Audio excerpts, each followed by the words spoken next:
আসো আসো না কেন? তুমি আগে যাও। না তুমি আগে যাও, আমি আগে যাবো না। আমি আগে যাবো না, তুমি আগে যাও। বললাম তো আমি যাবো না, তুমি আগে যাও।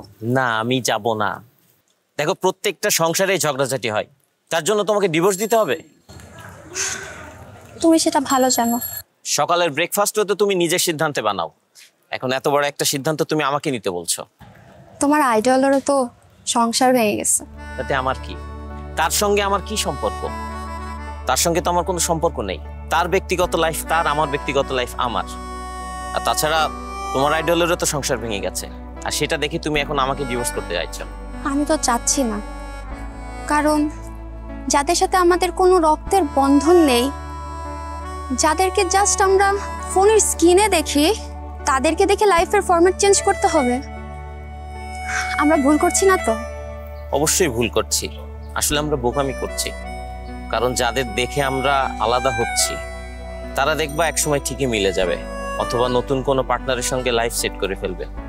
মাঝখান থেকে আমাদের মতো যারা বোকা, তারাই তাদের জীবন সঙ্গী হারাবে। সাথে থাকলে 7 বারে কোকা কোলা। 2.5 লিটার এখন 99 টাকা ও 2 লিটার 110 টাকা। তাহলে এখন কি করব? তুমি যে উকিল সাহেবকে বললে আমরা আসছি, মানা করে দিব। তাকে বলবো যে আমরা ডিভোর্স করব না, আমাদের মিল হয়ে গেছে। আমার কি মনে হয় জানো, উকিল সাহেবকে বললে উকিল সাহেব খুশি হবেন, কারণ ওনারা চান না যে কারোর সংসার ভাঙবে। তোমাকে একটা সুখবর জানাবো, আগে কল করো তারপর বলছি। সত্যি? ওকে।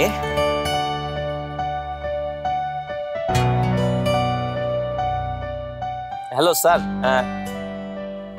জি স্যার, আমরা আসতে চেয়েছিলাম কিন্তু আমরা এখন আসবো না স্যার। আমরা আমাদের ডিসিশন চেঞ্জ করেছি, আমাদের মিউচুয়াল হয়ে গেছে, আমরা ডিভোর্স করব না।